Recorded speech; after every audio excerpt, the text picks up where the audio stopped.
कलयुग का अंत कैसे होगा? हिंदू धर्म शास्त्रों के अनुसार सृष्टि चक्र 4 युगों में बंटा हुआ है। सतयुग, त्रेतायुग, द्वापर युग और कलियुग। वर्तमान में हम कलियुग में हैं, जिसे अंधकार, अधर्म और स्वार्थ का युग कहा जाता है। पुराणों और शास्त्रों के अनुसार कलियुग का अंत निश्चित है और इसका एक विशेष क्रम बताया गया है। 1. अधर्म का बढ़ना। जैसे जैसे कलियुग आगे बढ़ेगा, धरती पर धर्म की स्थिति और भी कमजोर होती जाएगी। सत्य, करुणा, दया और ईमानदारी का लोप होगा। लोग केवल स्वार्थ, लोभ और भौतिक सुखों के पीछे भागेंगे। 2. प्रकृति का प्रकोप, पर्यावरण असंतुलन, भूकंप, बाढ़, सूखा और अन्य प्राकृतिक आपदाओं में वृद्धि होगी। मानव जीवन संकट में पड़ जाएगा। 3. अत्याचार और युद्ध। राजा, नेता और प्रजा दोनों में अन्याय, भ्रष्टाचार और हिंसा बढ़ेगी। छोटे छोटे कारणों पर बड़े युद्ध होंगे। 4. कल की अवतार का आगमन। शास्त्रों के अनुसार जब अधर्म चरम पर पहुंच जाएगा और धरती का संतुलन पूरी तरह बिगड़ जाएगा, तब भगवान विष्णु कल की अवतार लेकर प्रकट होंगे। वे एक घोड़े पर सवार होकर तलवार के साथ अधर्मियों का संहार करेंगे और संसार को पाप से मुक्त करेंगे। 5. नया युग आरंभ। कल की अवतार के कार्य के बाद कलयुग का अंत होगा और एक बार फिर सतयुग की शुरुआत होगी। धरती पर पुनः सत्य, धर्म और सदाचार का राज होगा।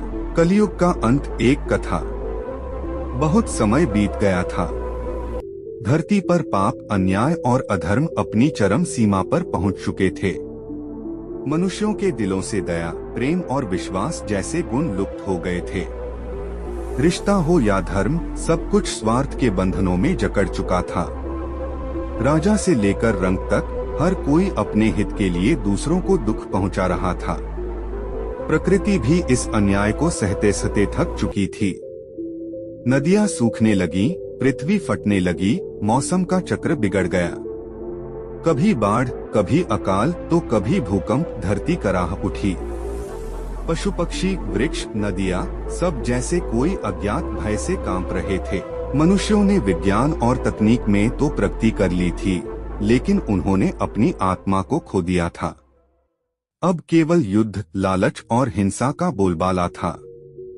जब अधर्म अपनी अंतिम सीमा पार कर गया, तभी ब्रह्मांड में एक हलचल हुई। देवताओं ने भगवान विष्णु से विनती की, हे नारायण, पृथ्वी पाप से डूब चुकी है, उसे बचाइए। भगवान विष्णु ने मुस्कुराते हुए कहा, समय आ गया है मेरे कल की रूप में अवतरित होने का। और फिर एक दिन समस्त विश्व के बीच एक दिव्य तेज के साथ कल की अवतार का प्रकट होना हुआ। वह एक सफेद घोड़े पर सवार थे। उनके हाथ में एक चमचमाती तलवार थी। उनका स्वरूप इतना प्रचंड था कि अधर्मियों के हृदय भय से कांप उठे। कल्कि ने एक एक करके पृथ्वी से दुष्टों का संहार किया। युद्ध का ऐसा दृश्य था जैसा कभी किसी ने न देखा था। दुष्ट राजाओं, पापी व्यापारियों, भ्रष्ट पुजारियों और कपटी गुरुओं सभी का अंत हो गया।